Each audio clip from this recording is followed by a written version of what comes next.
os serviços das atividades científicas, foi carta escrita, o estudo crítico, analítico, foi oportunidade científica, que vai dar para a gente ao Roberto Grandes, analista, escritor e autor da obra. A gente também teria o comentário do Paulo Nunes Rosa, mas devido ao imprevisto, uma coisa comparecida. Será que o Roberto tem que cuidar? Está você aqui, que passa para nós. Muito bem. Muito obrigado por expressar minha alegria poder estar novamente com vocês aqui na seguinte noite. Paulo Chico, que é o professor regular, após terminamos. A seguinte noite que me dá a oportunidade de apresentar meus livros, a cada novo lançamento. E nós temos uma longa, antiga e amorosa relação, e foi muito vontade para disputar esse espaço que me acolheu. A última vez que eu estive na segunda noite foi em 2019, no segundo semestre de 2019, eu estava no segundo volume de uma trilogia que se chama Psicanálise e Crítica Filosófica. Esse livro, acho que deve estar, sim. Esse livro tem como título Sartre ou o Inconsciente como área dele.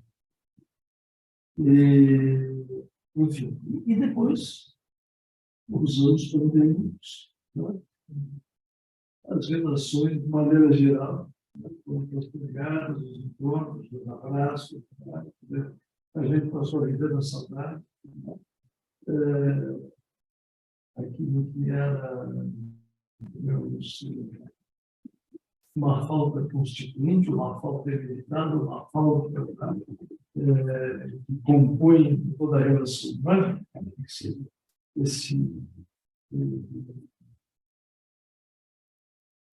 essa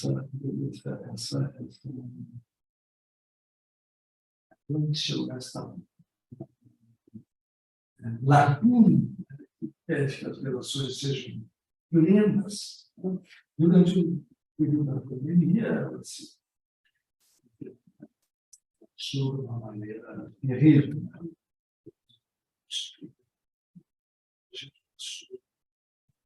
Eu sei consciência da importância da relação de todo um ponto do dia.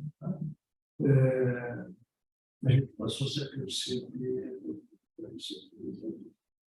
uma nobrista do nosso trabalho, da garagem, o porteiro difícil que investiu além da nossa chegada, às vezes tocando uma flauta, no penal,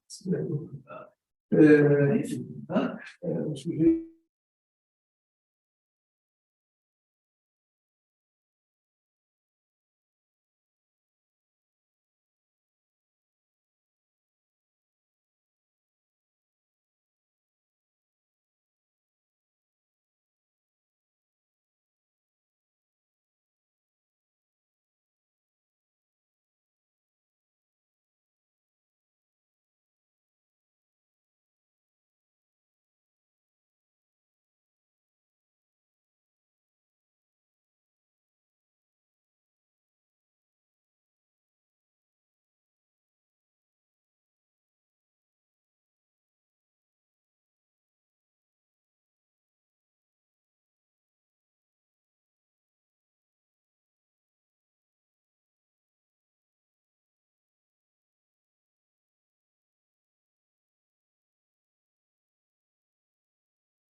Praticamente todos os eventos.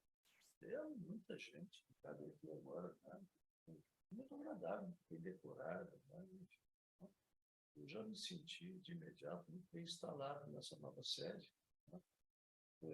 para conversar um pouco com você sobre então, esse livro que foi lançado em meados do ano passado, em agosto do ano passado, A Carne Escrita, né?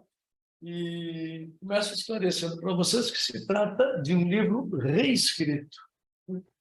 Aliás, é o meu primeiro e único livro reescrito. A Carne Escrita foi publicado 15 anos atrás, e inicialmente sob a forma de uma tese de doutorado, né, em literatura brasileira, no Instituto de Letras da URGS. Um outro título, um outro subtítulo, que era um estudo crítico psicanalítico sobre a criação literária. O pessoal das letras se surpreendia, né? Sobretudo, né? Os que se interessavam pelo estudo da obra de Graciliano Ramos, quando abriu o livro, se dava conta que, bom, né? Era um livro que se debruçava sobre o autor e a obra, né? Era, digamos assim, uma psicobiografia intelectual da Graciliano Ramos, e alguns muitos me perguntaram por que não constava o título do autor na capa, né? Porque isso, de antemão, né, facilitaria as coisas para quem se interessava pela obra do autor, especificamente, ou pela vida do autor. E como muita coisa se modificou também na minha perspectiva, meu platô, né, a forma como eu pensava as coisas, sobretudo desde disso que tem se proposto chamar de crítica literária psicanalítica, né, ou psicológica, como as coisas se modificaram muito, né, por efeito, né, das leituras, das minhas novas reflexões a partir de novos autores, enfim, né, eu achei que o livro precisava ser reescrito, né, e, de fato, ele foi reescrito de uma perspectiva ligeiramente deslocada, em grande parte influenciada pela leitura dos filósofos contemporâneos. Esse livro, originalmente, tem um forte acento fenomenológico estrutural, digamos assim, né? São os autores mais frequentes, né? Mais frequentemente referidos, né? Tanto que se refere à crítica literária como que se refere à filosofia. E a minha leitura, sobretudo, de Deleuze, Derrida e Foucault, fez com que as coisas, né, se enviesassem de uma forma um tanto diferente, particularmente pela influência de Gilles Deleuze, a quem eu estou dedicando um livro que deve ser lançado no mês de junho agora, que chama Deleuze ou Os Devires da Psicanálise.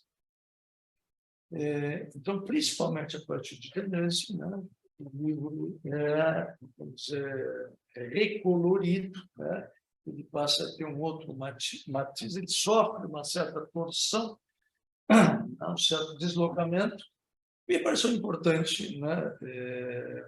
Por conta do fato de eu não me... Isso é interessante na reescrita, o fato de eu não me encontrar mais no livro, né?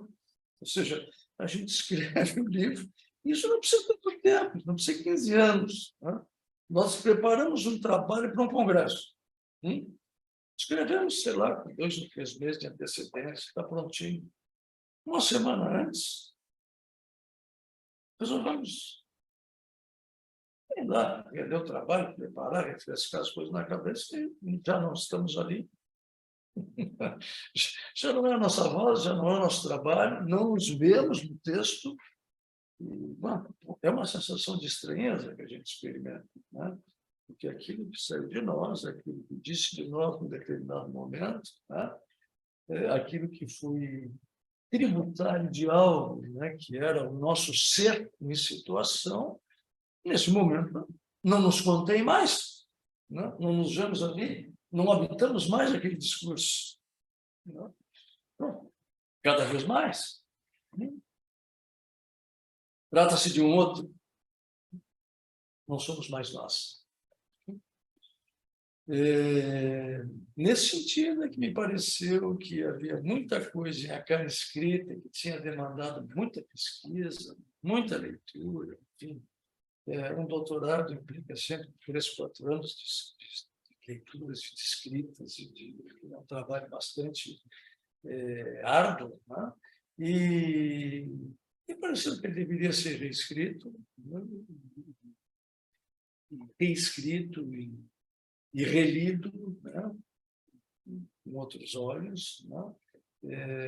Desde um outro lugar. Bom, aí surge, então, A Carne Escrita, um novo subtítulo, um estudo crítico psicanalítico sobre Cassiano Ramos, outra edição. Eu tive cuidado de não chamar de segunda edição, porque não seria uma segunda edição, não seria uma simples reimpressão. Realmente é outro livro, né? Portanto, uma outra edição. Vejo que, nesse momento, eu tenho muito presente a ideia de repetição. Que é uma ideia de Deleuze, né? A ideia de repetição, que o afasta substancialmente da noção de repetição em Freud, por exemplo. A ideia de repetição em Deleuze está inspirada por Kierkegaard, né? Filósofo dinamarquês, e por Nietzsche, obviamente, né? Toda a questão aí do eterno retorno, né? Mas é uma repetição que não é repetição do mesmo, né?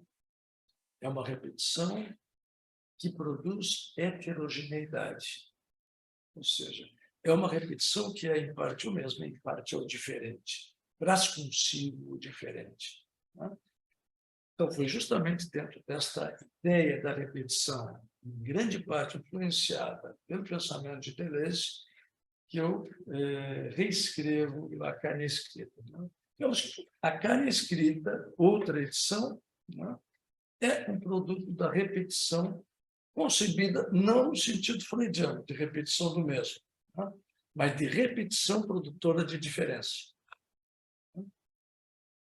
Isso é muito interessante, tem sido muito trabalhado, muito explorado pelo romance contemporâneo.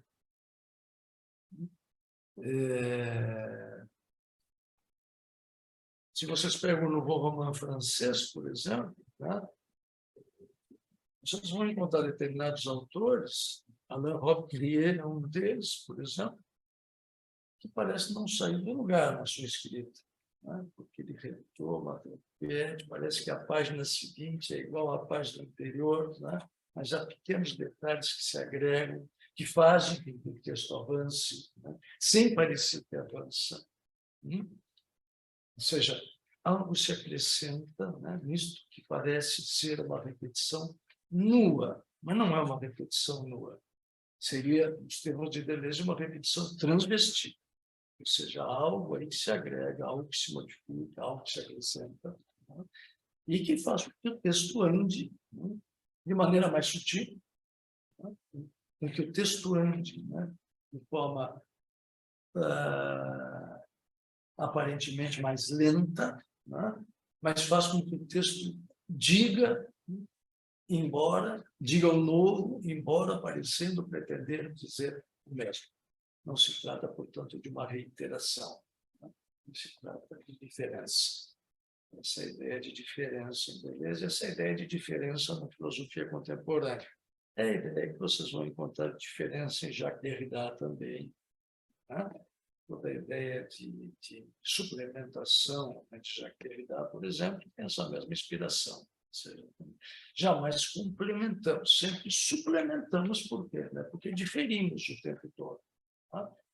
Tanto no sentido de diferenciar, como no sentido de deferir, jogar para frente. Estamos sempre num outro lugar. Todos esses autores sofrem grande influência da obra de Martin Heidegger.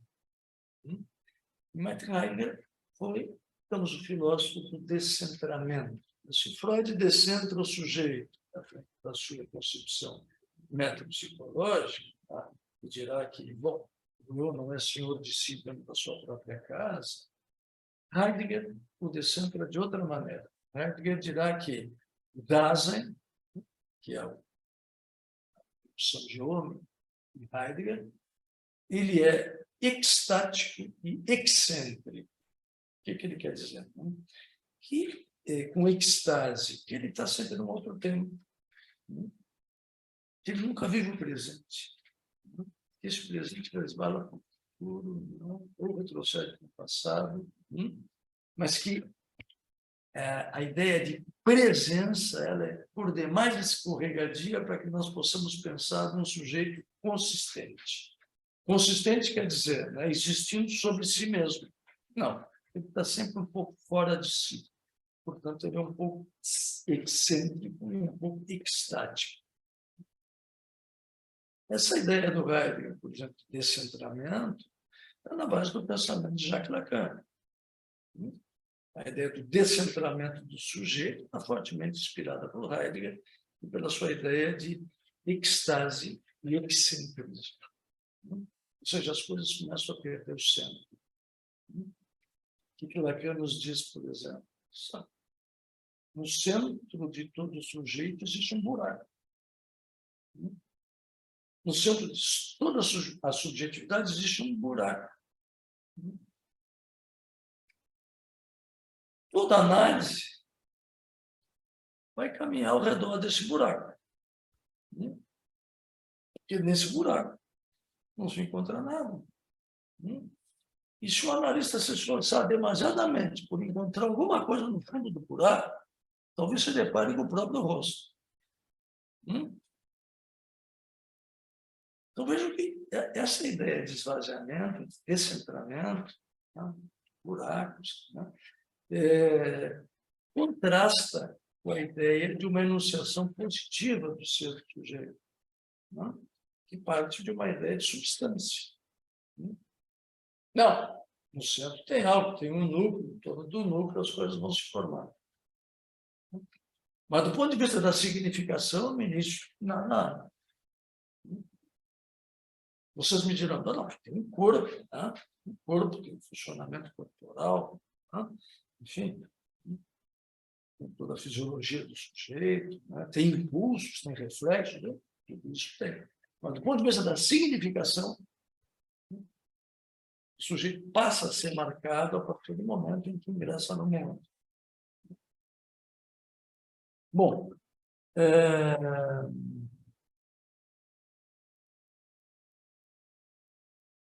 Graciliano Ramos é um escritor do corpo, ou seja, um autor onde o corpo escreve. Eu tenho uma epígrafe aqui do Graciliano, que é muito interessante, que diz assim: só conseguimos deitar no papel os nossos sentimentos e a nossa vida. Arte é sangue, é carne. Além disso, não há nada. As nossas personagens são pedaços de nós mesmos. Só podemos expor o que somos. Esta é uma escrita do corpo. É muito difícil que se possa ler Graciliano Ramos, sem que a coisa da carne, do corpo, da carcaça, da sensação do desconforto físico, nos contamine quase que imediatamente. Se vocês pegam um livro como Infância, por exemplo, é uma sucessiva descrição de maltratos físicos e psíquicos vividos por um menino num ambiente absolutamente bruto, absolutamente tóxico, absolutamente invasivo. É uma autobiografia da infância, ou, se quiser, uma autopaidiografia, que a gente lê com muito sofrimento. Porque o sofrimento daquela criança nos toca profundamente. E nos toca profundamente porque é quase que a escrita do corpo. É um livro que se escreve quase que com sangue, com infância. Aqueles de vocês que já o leram sabem disso. Quase que com sangue. Ou seja, é como se não tivesse mediação, não tivesse a mediação do texto. Graciliano não era um sujeito da ornamentação literária. Ele era o anti-barroco, o anti-parnasiano, o anti-arcaísta. texto do Graciliano era absolutamente enxuto. Era texto, né? Porque se não fosse texto, não seria possível que eu lesse. Né?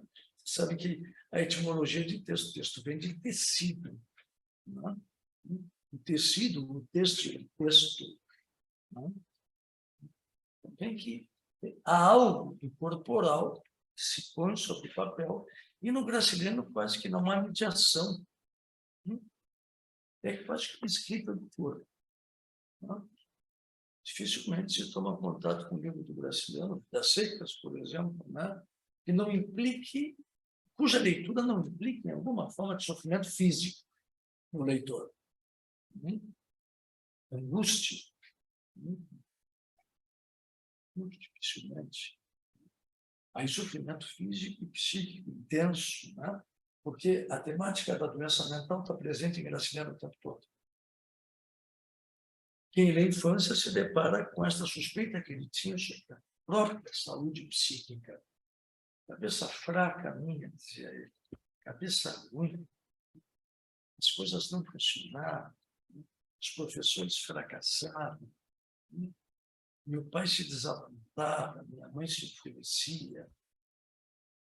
O pai o leva aos 10 anos de idade, o entrega a um professor, na cidade de Palmeira dos Índios, no interior de Alagoas, e diz: professor Nicole, eu lhe trouxe este cavalo de 10 anos para ver se o senhor consegue nos emprestá-lo, porque até agora não aprendeu a escrever.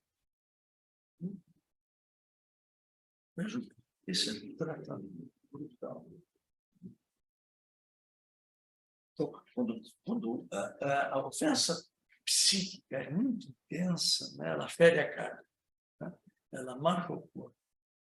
Bom, é esse corpo marcado que vai produzir essa obra.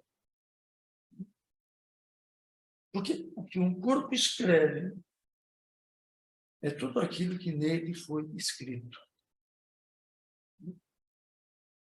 Em algum momento, todas essas coisas precisam encontrar alguma forma de veiculação.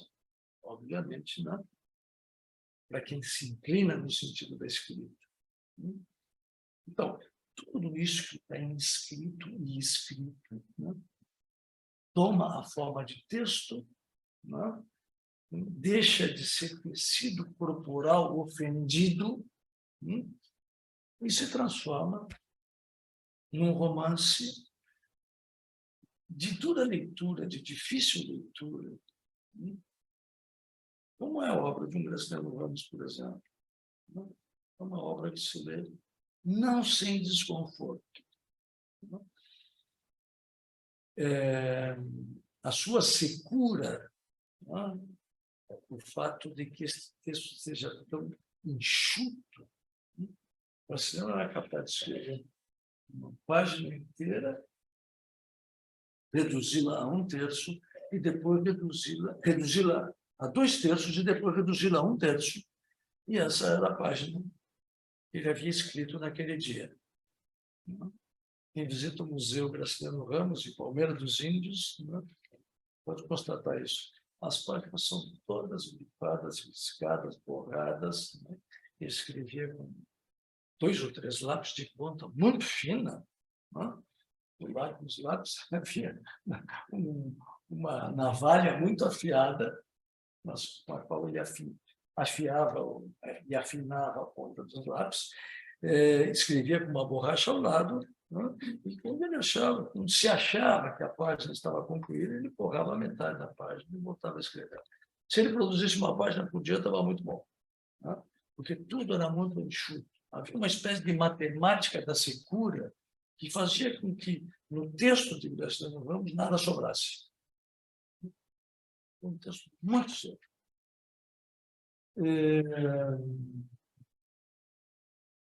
Há um poeta, né, igualmente seco, como Graciliano Ramos, uma espécie de alter ego poético do Graciliano Ramos, né, que é João Cabral de Melo Neto. Né? E um outro. é um outro escritor da secura, não é? Escreve um poema sobre Graciliano Ramos. Eu vou tentar encontrar aqui para mostrar para vocês, não é? Para introduzir a questão do outro do texto. Não é? O outro do texto, não é? Para quem se escreve? Por que se escreve? Para quem se escreve? Por que se lê? Para quem se lê? Bom, havemos de pensar que um texto é habitado por um outro. Um outro a quem o autor interessa tudo aquilo que põe no papel, tudo aquilo que escreve. Um outro com quem ele busca se colocar em contato, a quem ele busca dizer alguma coisa e a quem ele demanda alguma coisa também. Esse outro é aquele que vai tomando forma na medida em que a escrita vai sendo realizada. Obviamente, em psicanálise, nós diríamos, né, esse outro é alguma coisa que emerge do consciente do sujeito, né, que vai dando forma à relação transferencial, e é com este outro que o analisando se põe em diálogo, não é com o analista. É com este outro que se produz no calor da relação transferencial. João Cabral de Melo Neto escreve um poema que se chama Graciliano Ramos. Detalhe, os dois jamais se encontraram, não se conheciam. Embora fossem contemporâneos, João Cabral era mais jovem, né? Mas em inúmeras oportunidades, até por frequentarem os mesmos lugares, terem o mesmo editor, poderiam haver se encontrado, poderiam haver conversado, mas isso não aconteceu. E o João Cabral de Melo Neto escreve um poema que se chama Graciliano Ramos. Falo somente com o que falo, com as mesmas 20 palavras, girando ao redor do sol, que as limpa do que não é faca.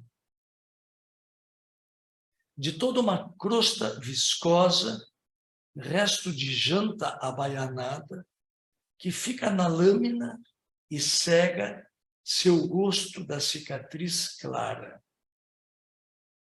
Falo somente do que falo, do seco e de suas paisagens. Nordestes, debaixo de um sol, ali do mais quente vinagre, que reduz tudo ao espinhaço. Cresta o simplesmente folhagem, folha prolixa, folharada, onde possa esconder-se a fraude. Falo somente por quem falo, por quem existe nesses climas, condicionados pelo sol, pelo gavião e outras rapinas. E onde estão os solos inertes de tantas condições caatinga, em que só cabe cultivar o que é sinônimo da míngua. Falo somente para quem fala, quem padece sono de morto e precisa um despertador acre como o sol sobre o olho, que é quando o sol é estridente, a contrapelo, imperioso, e bate nas pálpebras como se bate numa porta a socos. Vejam vocês a dureza desse poema. Sem conhecer Graciliano Ramos e conversando com o seu outro, que o texto de Graciliano enseja, que o texto de Graciliano põe em cena, ele escreve não para Graciliano, mas para o seu outro. E pondo-se em diálogo com o seu outro, produz alguma coisa que nós poderíamos dizer em psicanálise é da ordem da elaboração, da elaboração. Bom, aí nós passamos ao segundo tópico, que seria a suposta inutilidade da arte. Lembram que o Oscar Wilde, quando escreve lá o seu prefácio ao retrato de Dorian Gray, ele diz: toda forma de arte é inútil. Isso se põe em questão. Talvez inútil do ponto de vista do utilitarismo inglês. Não, isso aí não dá dinheiro para ninguém, não faz ninguém viver melhor. Agora, há outras utilidades. O que se postula em A Carne Escrita é uma potencialidade terapêutica da experiência literária, tanto na condição de escritor, como na condição de leitor, desde que eu possa colocar em cena este outro com quem eu necessito dialogar. Portanto, vejam vocês, cada vez que nós lemos um poema, ou cada vez que nós lemos um romance, nós escrevemos um novo poema, nós escrevemos um novo romance. Qual o poema e qual o romance? Aqueles que serão úteis a nós, do ponto de vista da nossa necessidade de estabelecimento de algo que em nós é obscuro, que nós não conhecemos, e que, por influência de Lacan, nós chamamos o outro. Mas o que é o outro em Lacan? É uma entidade vaga. É algo que não se pode enunciar positivamente. É alguma coisa com a qual eu preciso conversar. Isso é o outro. Vejam as implicações que isso tem do ponto de vista do exercício da clínica psicanalítica. Nos ensinam que a gente tem que interpretar, não, agora isso é com o papai, isso é com a mamãe, isso é com o vovô, isso é com o irmão, não sei o que é. O outro em psicanálise não é tão facilmente nomeável. O outro é obscuro. O outro é multiplicidade. O outro é uma composição de múltiplos outros, a partir de cujas relações o sujeito se constituiu. Então, dizer que agora é com o papai, agora é com a mamãe, agora é com o irmão, agora... Enfim, é tremendamente perigoso se parte da boca do analista. Se o analisando quiser dizer, não, agora parece a minha mãe. Ou agora tu falaste de uma maneira que me lembrou meu pai. Muito bem. Mas a nomeação parte do analisando. Não é o analista que vai lhe dizer quem é o outro em questão. Ou seja, essa é uma pergunta muito interessante para a gente sustentar durante o trabalho psicanalítico. Qual é o outro que, neste exato momento, emerge no horizonte desta análise? Quem é o outro? A quem se fala? A quem se dirige o discurso? Quem se dirige o texto? Fica a questão, fica a pergunta. Eu posso perguntar para um analisando meu. Com quem tu falarias dessa maneira?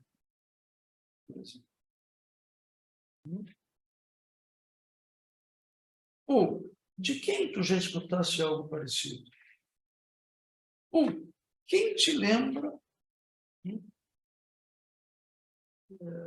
dessa pessoa, o que ela diz, enfim. Então, vejam o que é. São intervenções indagativas. Eu vou procurando me situar a partir do que o sujeito me diz.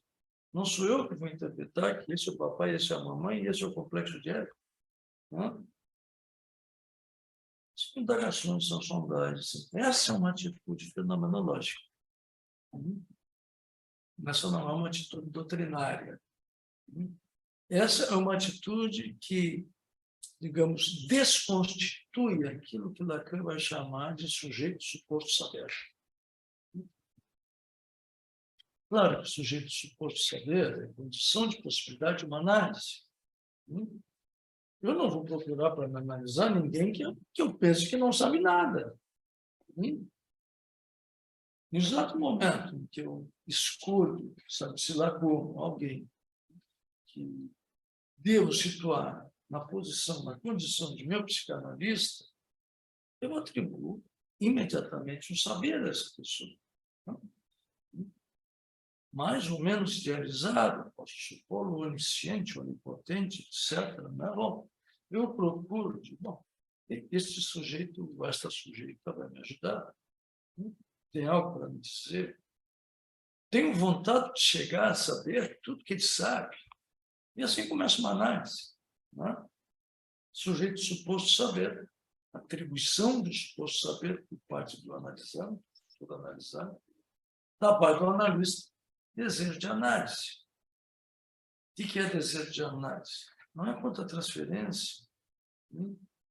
Desejo de análise é desejo de analisar, simplesmente. De mais nada. Quanto à transferência, numa perspectiva que é do Lacan, significa a posta em cena de todos os preconceitos do psicanalista. O que ele sugere é justamente isso. Olha, toda essa tua classificação, esse teu cadastro, essa taxonomia, todos os teus valores, tira de cena. Engole o teu ego. Desejo de analisar é desejo de promoção da emergência do outro. Esse é o desejo do analista, que não deve ser confundido com o ponto da transferência. É desejo de alteridade. Se o outro emerge, somos dois.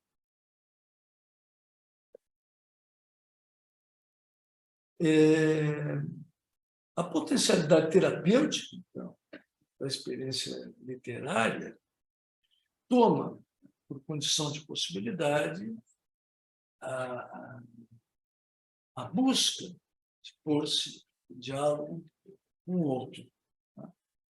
Outro que nós criaremos no próprio ato da escrita ou no próprio ato da leitura de um poema ou de um romance, e é por isso que a forma que a escrita literária, a forma, sobretudo, né, o romance, a novela, assume na contemporaneidade, ela é muito econômica, né? Ela é fragmentária, ela é rabiscada, é tracejada. Por quê?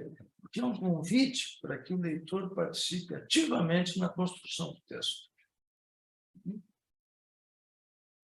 Rabisque junto. Ou seja, um texto sem leitor não está completo. É diferente daqueles romances totais que se escrevia, por exemplo, no século XIX, no século XVIII, enfim, no século XIX, sobretudo, que eram os romances, né, românticos propriamente, ou mesmo os realistas, né, que eram totais, né, estavam inteiros. Né, de forma que eu os lia, os apreciava, né, mais ou menos, né, mas eles estavam ali, era um objeto com o qual eu contatava. O romance contemporâneo requer mais que isso. Requer experiência. Ele busca experiência. Por isso, o desconforto pelas tantas nós experimentamos com determinados autores. Graciliano Ramos é um deles. Guimarães Rosa é outro. Naquela busca permanente de construção de imagens plásticas, né? E transformar o que é da ordem da letra, né, da escrita, né, em algo plástico, em algo da ordem da imagem, digamos assim, né, buscando justamente instigar, né, e fazer com que o leitor participe ativamente da experiência, compartilhe da experiência, escreva o livro, ou escreva o conto.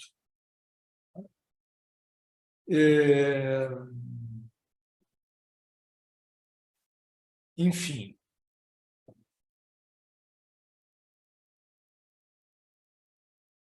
talvez, Diego, estou falando já 40 minutos, a gente possa suspender por aqui, a gente possa começar a conversar, me parece.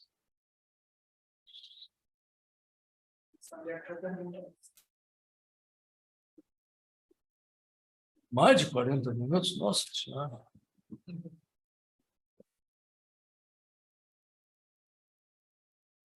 Como curioso, eu escuto o autor falando da sua obra, né, e o autor está falando da obra de outro autor. Enquanto aparece isso que fala de Graciliano Ramos, que convida o leitor a criar imagens, né, aquela palavra, e quando tu narra, né, o teu livro, né, também há um convite, para mim, de imaginar isso tudo. Colocar também, né, esse corpo em imagem de Deus. Curioso como isso se dá, né, se mistura, né, esses outros. Tem um outro dentro de mim para dialogar.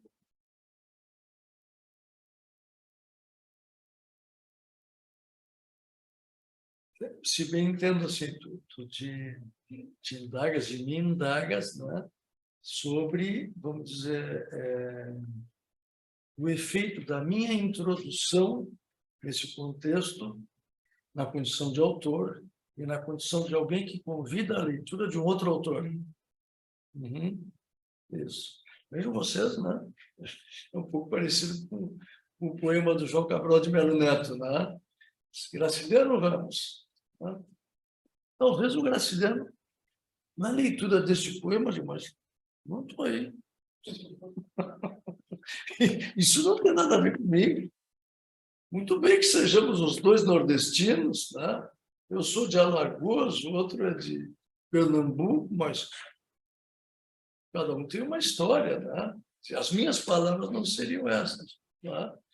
Então, claro, vejo que esta forma de apropriação que a gente faz, né, no próprio ato de se meter com o autor e com o texto, né, que nos leva a diferir, né, produzir alguma coisa que não estava antes de lugar algum. E, possivelmente, tu que me escutas nesse momento, Fernando, Giovanni, possivelmente tu está criando alguma outra coisa aí, né, que certamente tem a ver contigo, né, e que, oxalá, possa fazer com que algo germine da tua relação com o teu outro, né, que te leve a pensar outras coisas aí. Né? Eu vejo como isso se dissemina, né, de uma forma múltipla, né, e como isso é capaz, né, de se suplementar através da forma como cada um escuta, né, e como cada um põe em ação aquilo que escuta, do ponto de vista de produzir qualquer coisa que seja. Um segundo ponto que questiona parece ser um exercício, como tu falou, de desejo do analista, que me parece algo muito próximo de uma suspensão. Pode falar um pouquinho mais alto? O segundo ponto é que me parece que, quando eu estou te escutando, né, é necessário um exercício como um desejo do analista, colocasse que me parece algo muito próximo da suspensão fenomenológica, né, onde eu preciso me retirar para que emerja o texto, o livro, a tua palestra, né, e aí surjam novas ideias, né, porque eu tive que fazer um exercício assim, sair da minha clínica, sair dos meus pacientes, sair de tudo para outra coisa, parece. Com certeza. Com certeza, porque o que se propõe dentro de uma abordagem fenomenológica é exatamente isso, né? Ou seja, essa posta entre parênteses de tudo que faz parte de uma opinião comum, né? De um juízo cristalizado sobre as coisas, né? De um significado pré-estabelecido. Toda abordagem fenomenológica busca partir da experiência viva, busca se desconectar de qualquer coisa que possa ser designada como conserva cultural, justamente para criar condições de possibilidade do acontecimento. O Heidegger diria assim, para criar a clareira, né, aonde o acontecimento e o ser deverão advir. Né? Então, uma abordagem fenomenológica é essa, que não é doutrinária. Eu não parto do princípio que, em análise, as coisas começam assim, depois serão assadas e se concluirão de uma outra maneira aí. Ou seja, não, está tudo para ser visto. Desejo do analista é desejo da promoção do acontecimento. Do acontecimento de quê? Do acontecimento da verdade. Criar condições para que o sujeito esteja na verdade. Vejam bem, esteja na verdade, não que compreenda a verdade. esteja na verdade. Porque que compreenda a verdade é da época do Freud explica. E nós não estamos mais na época do Freud explica. O ato psicanalítico destina-se hoje justamente ao favorecimento da colocação do sujeito na verdade, na sua verdade, que não é do livro, que não é da teoria, que não é da doutrina, sua verdade. E essa verdade pode assumir qualquer forma. E eu tenho que estar suficientemente despojado dos meus preconceitos teóricos, digamos, fundamentais, aqueles a partir dos quais eu me construí, para que eu possa enxergar essa verdade que não consta em nenhum lugar, que não está predita, que não está prevista. Essa é uma abordagem fenomenológica. Quando o Winnicott pega a sua caneta lá e convida a criança a rabiscar, essa é uma abordagem fenomenológica. Vamos ver o que sai disso. E as coisas vão tomando forma. A gente pode dizer em 3 momentos. O primeiro que seria assim, fórmula, sem forma. Nada tem forma. Um segundo momento onde algo vai se esboçando a partir dos traçados que cada um faz. Uma forma vai se sugerindo. Terceiro tempo, talvez, onde se dá nome àquilo. Mas vejo que isso é compartilhamento da experiência. Eu acho que a gente se perdeu aí, no X, assim, na parte do informe. A psicanálise se perdeu na terceira parte, no informe. Informe, o que é isso? Isso sai. Não tem forma. Vamos ver o que sai daí. E depois que sair alguma coisa daí, vamos ver que nome isso pode ter. Mas é compartilhamento. Isso eu me lembro, por exemplo, com o Gilles Deleuze, ele dizer que o Winnicott é aquele psicanalista que está nas bordas do campo psicanalítico.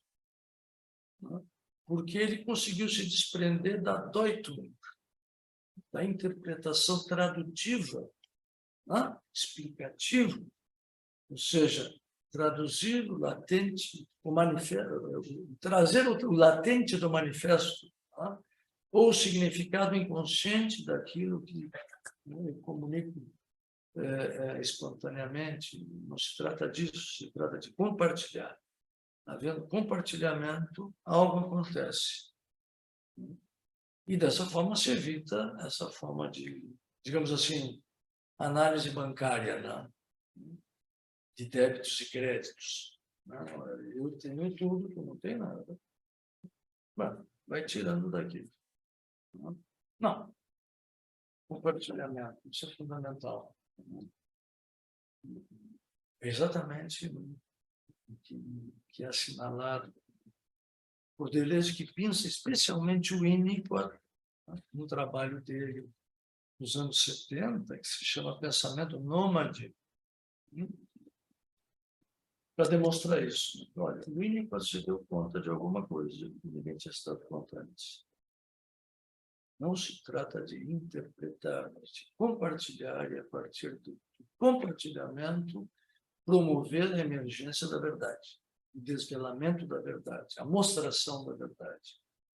De maneira que o estar na verdade passa a ser infinitamente mais importante do que o entender a verdade.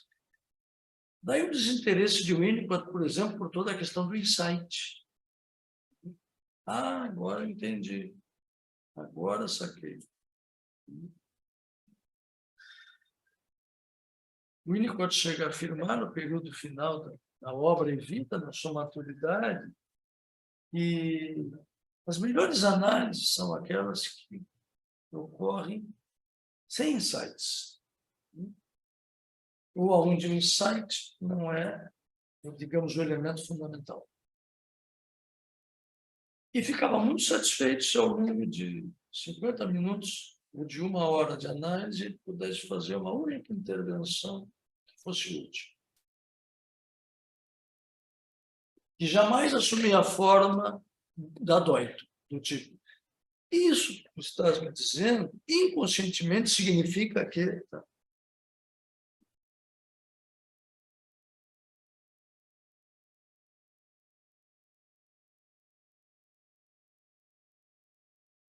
Enfim, eu dediquei um livro inteiro a isso que se chama O Declínio da Interpretação. Foi um livro que eu também lancei aqui, né, Diego? O Declínio da Interpretação, um livro mais antigo, de 2014. Exatamente enfoca essa questão. Um livro que está muito voltado para a Ferenczi, a relação Ferenczi-Freud, tá? E o abandono progressivo da interpretação por parte de Ferenczi. E vocês vão ver que em Winnicott, Lacan, por exemplo, o que sobra da interpretação? Em Winnicott sobra rabiscos, em Lacan sobra interjeições, né? Resmungos, alguma forma de manifestação corporal, né? Ou respiratória de impaciência, por exemplo, né? Ou sim, claro, ou aquelas coisas histriônicas do Lacan. Não diga! Hã? Ou, exatamente! Hã? Sério? Repita! Hã? O que sobra, Lacan? O Lacan da maturidade, o terceiro Lacan é esse. E o Winnicott é um sujeito extremamente econômico para interpretar. Rabisca. Ou no papel, ou com as palavras.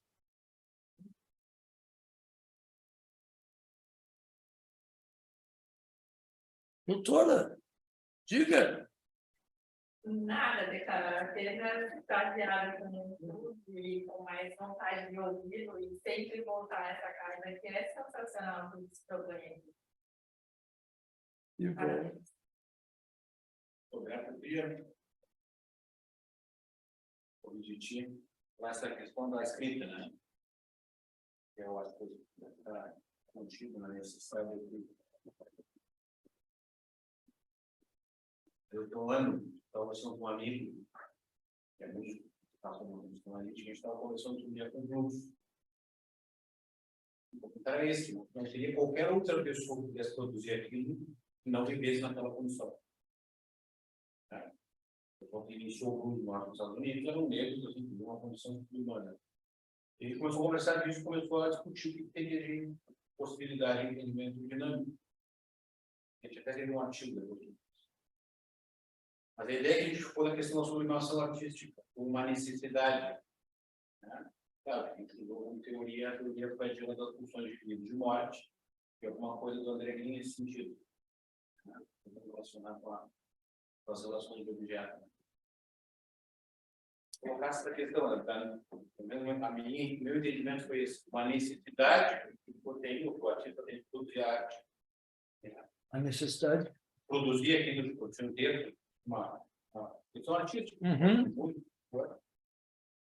como uma necessidade. A gente escuta isso, né? Muitos artistas que eles precisam produzir aquilo que ao acabar a obra daquela e vão para outra. Né? Então, a maioria das artes, pelo menos, nunca se sentem como aquilo concluído. Vários escritores dizem, olha, me entrega muito livro, não está pronto, mas eu não aguento mais esse livro, não entendeu? Exatamente. Né? Músicos fazem isso. Eu queria ver, se pudéssemos explicar, assim, do ponto de vista da teoria do Lacan, como é que entenderia essa necessidade criativa. Porque o que eu tenho de teoria seria muito a questão da sublimação de uma necessidade, de uma função, de um cumprimento, que a gente quis colocar, e que essa ruptura artística ela teria um impacto cultural muito grande, porque tem essa identificação do ouvinte, do espectador, do leitor, com aquele tipo de sentimento. Como eu não tenho um conhecimento das obras do Lacan, eu queria que pudéssemos explicar se tem alguma relação que dá para se fazer nesse sentido. Não se usa essa teoria funcional em base.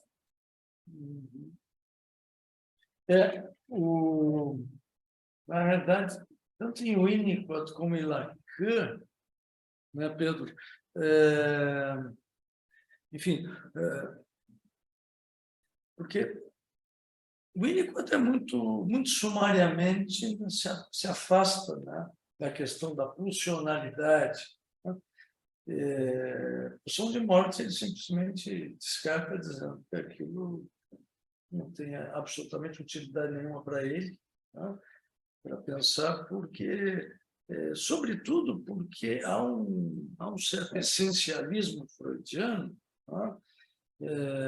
Uma biologização do conceito, né? Enfim, pode participar do protozoário, né?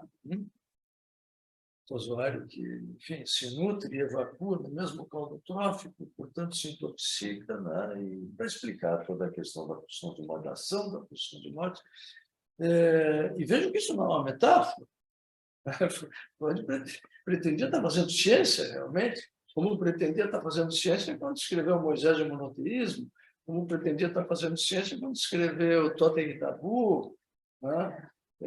Enfim, né? Era um médico, era um neurologista, e você sabe que o modelo básico dele, né, era aquele modelo neuropsicológico, né, que ele nos apresenta na última década do século XIX. Né?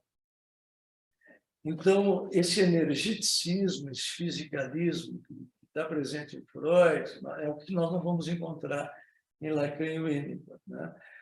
O Winnicott, porque a perspectiva ela é muito ontológica, digamos, e o Winnicott é a questão do ser e do self. Né? Ele não vai trabalhar com a hipótese sublimatória, nem no sentido freudiano, nem no sentido kleiniano. Até porque em Freud, bom, ou se sublima a libido, ou se sublima a agressão. Ele diz que é muito mais difícil sublimar a agressão do que sublimar a libido. Portanto, a guerra é inevitável e continuará acontecendo, e as pessoas continuarão se matando, e não há como evitar essa carnificina.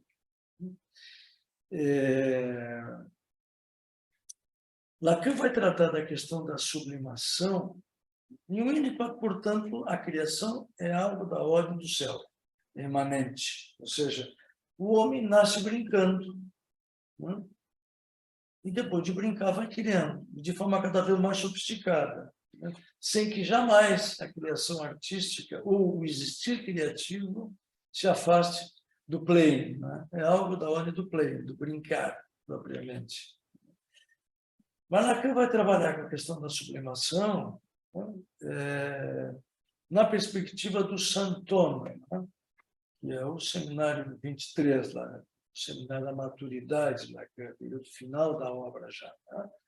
Quando ele trabalha com James Joyce, né? E se pergunta... Santoma é uma grafia antiga da palavra sintoma, que Lacan resgata, né? Escrita com H, né? Né?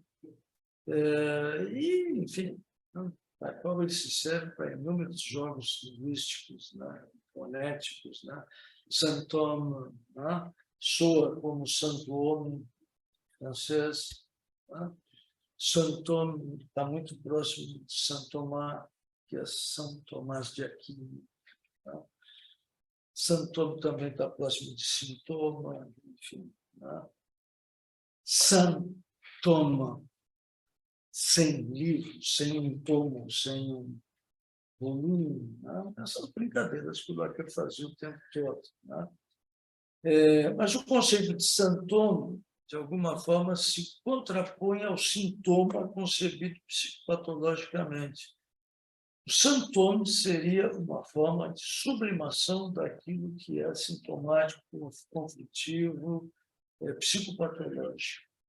Né? Ele contrasta os dois. Né? E vai dizer sobre Joyce, por exemplo, né?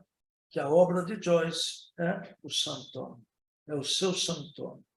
Não fosse a obra de Joyce, Joyce seria um esquizofrênico, como sua filha foi. Ou seja, não fosse o fato de Joyce escrever de uma forma tão bizarra, tão disparatada, com tantos personagens, em tantas línguas, em tantos estilos, em tantos gêneros, não fosse isso, ele seria um esquizofrênico. Mas ele vai além. Na apelação, ele se pergunta, e a minha obra? Será a minha obra o meu Santoro? Bacana. Será a obra de Fernando Pessoa, o seu Santoro? E de tantos outros, não? Que, tributários de sua obra, não enlouqueceram porque conseguiram produzi-la. Graciliano Ramos, Guimarães Rosa, Dostoiévski, enfim, os exemplos são muitos. Kafka. Esses escritores dos extremos, esses escritores dos textos que produzem sofrimento, gozo, diria Lacan. Gozo para Lacan não é prazer. Gozo é alguma coisa que faz sofrer. Alguma coisa na linha da perversão, do sadomasoquismo, do infligir sofrimento a si próprio e de sustentar-se numa posição limite. Gozo é acelerar um pouquinho mais a Fórmula 1, o circuito de Imola, a ponto de se estrepar contra a mureta. Isso é gozo. Gozo é usar um pouquinho mais de cocaína, que eu nunca usei, para ver se vai me fazer chegar lá. E aí eu tenho uma overdose.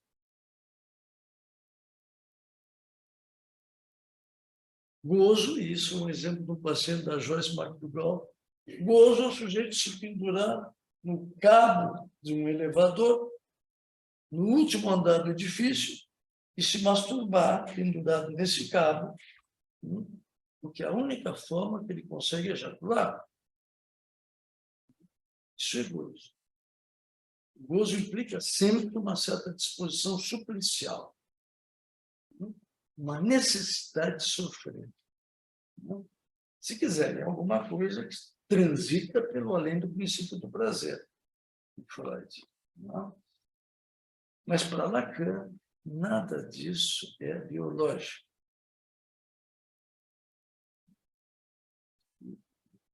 A ideia de que a pulsão seja um conceito limítrofe entre o somático e o psíquico não sai para Lacan. Pulsão para Lacan é desejo. É de qualidade desiderativa. É suscitado por um objeto, e por uma relação, e por um determinado, digamos, criptograma, que faz com que o sujeito busque gozar sempre da mesma maneira.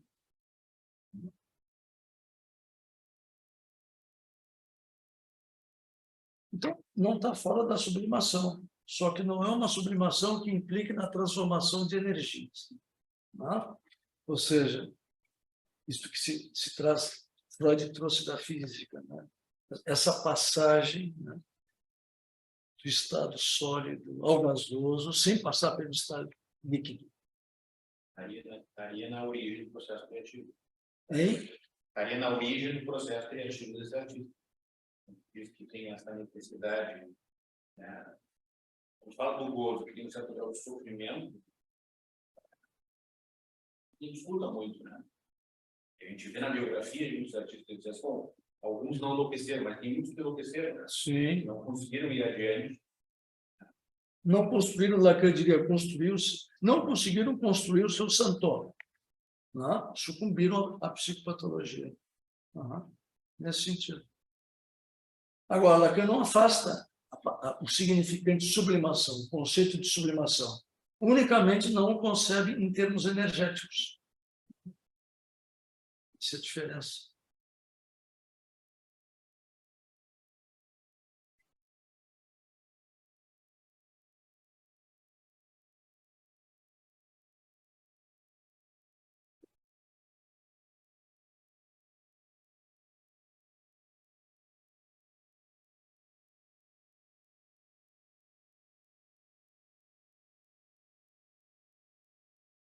Mais alguma pergunta, pessoal?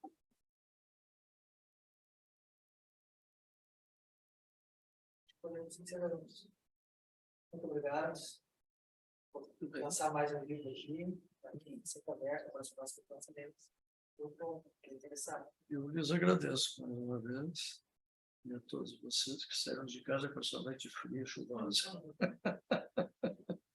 Tá bom? Espero que extraiam algo disso que a gente conversou. Obrigado, presidente. Vamos deixar um tempinho para Então, só um ouvir. Tá bom. Perfeito.